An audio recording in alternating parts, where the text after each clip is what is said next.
They said your carry-on was fine. You measured it, you packed light, you even followed the rules. And yet, here you are, at the gate, being told you can't board because of a battery pack. Sound ridiculous? It's happening every day in 2025. Passengers getting stopped, bags getting rejected, people forced to throw things away or miss their flight entirely. And the worst part? Most of them had no idea they were doing anything wrong. Power banks, smart suitcases, liquids that passed security but got flagged during a layover. A bag that fits overhead but doesn't fit the airline's mood that day. In 2025, carry-on rules aren't just about size anymore. It's about what's inside, how it's packed, and whether it triggers even one red flag. So if you've ever thought, that won't be a problem, this video is for you. We're breaking down the new rules, the real risks, and the mistakes that are quietly getting travelers denied boarding. Let's make sure you and your bag don't become the next example. You probably have one in your bag right now, a trusty power bank that saved you on more than one red eye, keeps your phone going, your headphones charged, your sanity intact. But in 2025, that little battery pack, it could be the reason you don't make it past the gate. After a string of mid-air fire scares, airlines aren't taking chances anymore. Back in January, a flight in South Korea had to evacuate before takeoff because a power bank overheated and caught fire. And here's the twist. That battery was completely legal. It followed the rules, still caused a panic. So let's make this crystal clear. Any power bank rated over 160 watt-hours, roughly 32,000 milliamp hours, is banned. Doesn't matter if it's fully charged or completely drained. The restriction is based on capacity, not how much juice is left. Under 100 hours? That's your sweet spot. Those are allowed, but only in your carry-on, never in checked luggage. If your power bank falls between 100 and 160 watt-hours, you'll need airline approval before you fly. And even then, there's a hard limit, no more than 2 per passenger. And here's where it gets trickier. Some airlines are now asking passengers to declare every power bank at check-in. Doesn't matter how small it is. Travelers on Reddit are sharing stories of getting flagged for tiny pocket chargers because the airline just decided that day 2 is the max, period. And if you're flying Southwest, there's a new twist. As of May 28, 2025, Southwest rolled out a rule that's catching travelers off guard. If you're using a power bank during the flight, it has to be visible. On the tray table, in the seat back pocket, anywhere the crew can see it. If it's zipped into your bag or buried under a hoodie, that's a no-go. They want to be able to spot it the second it smokes, sparks, or does anything suspicious. So if you want to avoid a gate-side unpacking session, or worse, missing your flight entirely, there's only one move. Check the watt-hour rating printed on your charger. Pack it in your carry-on, declare it if needed, and if you plan to use it in flight, keep it visible. It sounds like a travel upgrade, right? Built-in chargers, sleek design, maybe even an app to track it in real time. Smart Luggage was supposed to make flying easier, but in 2025, if your high-tech suitcase can't follow some very specific rules, it might not make it past the check-in counter. The issue? The battery. Airlines don't care how stylish your suitcase is if the power source is locked inside. If that battery can't be removed, you're looking at one of 2 options: ditch the bag or miss your flight. And no, airport staff aren't likely to let it slide. Not anymore. Here's where it gets more frustrating. Even if your bag does have a removable battery, that doesn't mean you're automatically in the clear. Several passengers have already been stopped this year, not because the battery wasn't removable, but because they couldn't prove it met the latest safety standards. Some airlines are now asking for visible compliance markings or even product documentation showing the battery meets UL 2054 safety certification. Most people don't even know what that is, let alone carry the paperwork with them to the airport. So now, a bag that was supposed to make your life easier is suddenly the reason you're scrambling for a replacement at the airport gift shop. If you're using Smart Luggage in 2025, play it safe. Make sure the battery is easy to remove, not just with a screwdriver, but actually removable by hand. Look for safety labels on the unit, or check the manual before you travel. And when in doubt, call your airline. Not every carrier interprets the rules the same way, and vague answers are surprisingly common. Because a suitcase that charges your phone isn't worth much if it can't even make it on the plane. Remember when news broke that UK airports were ditching the 100 milliliter liquid rule? Full-size shampoo, no more clear plastic bags, no more squeezing your face wash into tiny hotel bottles. It sounded like progress, but here we are in 2025, and honestly, it's a mess. Yes, a few airports rolled out the change. London City, Aberdeen, Newcastle. For a brief moment, they let passengers bring liquids through security without the old restrictions. But by mid-2024, most of those airports brought the 100 milliliter rule right back. Why? Security concerns. Turns out, letting people carry full-size bottles doesn't go over well when scanners aren't fully reliable. And even where the scanners are installed, it's hit or miss. Heathrow has the fancy new CT machines, but only in certain terminals. Some flights still fall under the old rules. You could walk through one checkpoint with a liter of water, then get stopped at your connecting airport and be told to toss it. Things aren't much better in the EU. There was a plan to upgrade scanners across Europe and scrap the 100 milliliter rule by the end of 2024. But surprise, most airports didn't finish the upgrades on time. And for international flights, many of the new scanners still aren't approved. So even if you fly out of a modernized terminal, your layover airport might reset everything. Yes, that means having your liquids rechecked or taken just because your next flight isn't on the same system. And then there's the ultimate traveler's nightmare: chugging a $30 skincare serum in front of strangers because security says it's too big. You laugh until it happens to you. The bottom line? The 100 milliliter rule isn't gone, it's just become unpredictable. Some airports dropped it, then brought it back. Others talk like it's optional, but treat it like gospel at the checkpoint.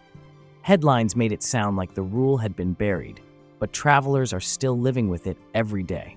So don't roll the dice. Stick to the clear plastic bag, keep your liquids under 100 milliliters, and save the full-size bottle for when you land. Because in 2025, liquid rules aren't outdated, they're just confused. You booked a cheap flight. Seat was $49. Not bad. You pack your favorite backpack, the same one you've used a dozen times before, and head to the gate feeling smug about skipping baggage fees. And then, surprise. The gate agent asks you to place your bag in the metal sizer. It doesn't slide in perfectly. Maybe the straps flare out a little. Maybe it's just slightly too tall. Either way, they smile and say, "That'll be $65. Right there. No warning, no discussion. Welcome to 2025, where flying budget means budgeting for ambush baggage charges. Airlines like Ryanair, EasyJet, and Wizz Air have all quietly shrunk their free carry-on size limits, and they're enforcing them aggressively. That backpack you used last year might not make the cut today, and the gate is the worst place to find that out. Reddit's full of horror stories. People being charged for bags that technically met size rules, just not gate-friendly enough. Some travelers are now bringing measuring tape with them to prove their case. Others have just given up and started traveling with smaller, airline-approved bags. Or worse, they're paying for priority boarding just to bring what used to be free. And let's talk about that upgrade. It sounds like a perk, until you realize it's often just a pricey way to keep your carry-on. One traveler shared that by the time they added the priority fee, it would have been cheaper to check a full-size suitcase. So what's the move? In 2025, you can't rely on past experience. Don't assume. Don't guess. Go to your airline's website before your flight and check the carry-on dimensions they allow and whether what you're bringing still qualifies. If you're flying with multiple low-cost carriers on the same trip, compare their limits side by side. They're not all the same, and what flies with one might get flagged by another.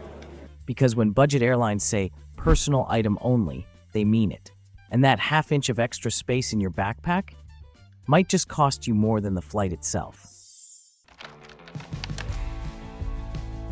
We all know the basics. No knives, no fireworks, no gallon-sized shampoo shoved in your backpack. But in 2025, the list of banned items has taken a turn. It's longer, stricter, and full of surprises that catch even seasoned travelers off guard. Sure, sharp and flammable things are still out, but now, even a bag of flour could land you in a full-blown security check. Seriously, people have been stopped over turmeric, protein powder, coffee grounds, basically anything powdery that looks remotely suspicious.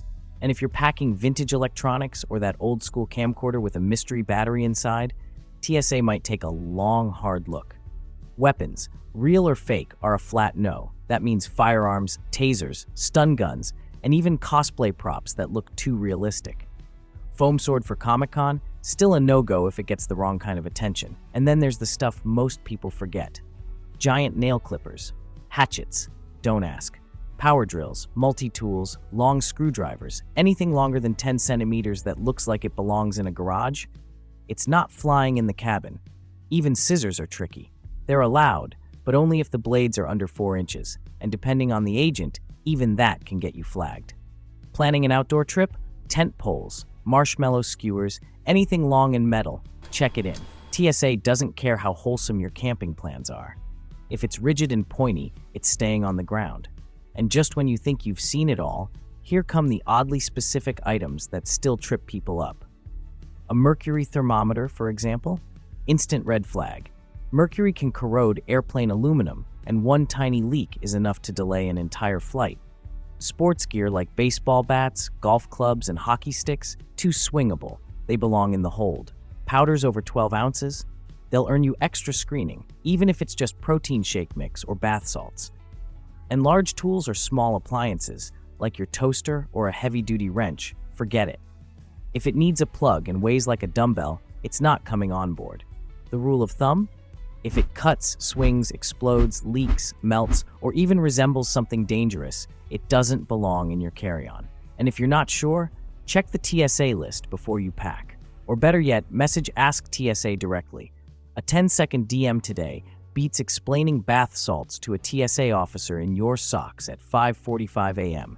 Because in 2025, I didn't know won't help you. But knowing what not to pack, that's how you actually get to your gate on time. Someone had their MacBook stolen right at the TSA checkpoint. Tray went through. They turned their back for 2 seconds. Gone. Just like that. And it's not a one-off. Airport theft happens way more often than people think, especially in that tiny, chaotic moment when your stuff is in the bin and you're still busy taking off your shoes. That's why smart travelers don't just pack, they set up. By now, your carry-on isn't just a bag, it's a system. And if you're flying with anything valuable, electronics, chargers, external drives, camera gear, how you arrange it can decide whether your security check takes 2 minutes or turns into a full-blown headache. The trick is simple. Keep all your tech in one compartment. Don't scatter your laptop in the middle, your charger under a hoodie, and your tablet at the bottom like a treasure hunt. One clear pouch, easy grab, easy put back. And when you get to the belt, don't fumble. Step aside, get your tray, and lay everything out in one layer. Nothing stacked, nothing hidden. Power bank, visible. Laptop, alone. TSA doesn't want to play guessing games, and honestly, neither do you. But the most important part? Stay close. Keep an eye on that tray like it's your passport and credit card combined. Don't walk through the scanner until your bin is about to enter, because that 2-second gap, that's when stuff disappears. It's not about being paranoid, it's about being ahead of the chaos. Rushing leads to mistakes. A left-behind phone, a forgotten cable, a flagged battery buried under a scarf. All avoidable. So take your time. Move with intention. Because in 2025, the checkpoint isn't a sprint, it's a precision game. And the ones who breeze through, they don't move fast, they move smart. So yeah, carry-on rules in 2025, they're not playing around. It's no longer just does your bag fit in the overhead, it's what's inside it, how's it packed, can that battery start a fire? Is that flour or something that'll make security lose their minds? Travel these days isn't just about checking in early or snagging a window seat. It's about knowing the rules before you even zip your bag shut. Because one small mistake, that's how you end up standing at the gate, holding your bag, watching your flight close its doors. But the good news is, if you've made it this far in the video, you're already ahead of most people in line. Now I want to hear from you. What's the weirdest thing you've seen someone try to carry on? Or better yet, what almost got you in trouble at the airport? Drop it in the comments. We'll make this the unofficial Hall of Carry-On Fails. And if this helped or saved you from getting stopped by TSA with a rogue power bank or suspicious protein powder, hit like, share it with a friend who always packs the chaos, and don't forget to subscribe. I've got more travel hacks coming, and trust me, next time, it's about the stuff airlines really don't want you to know. Safe travels, and may your carry-on always pass without drama.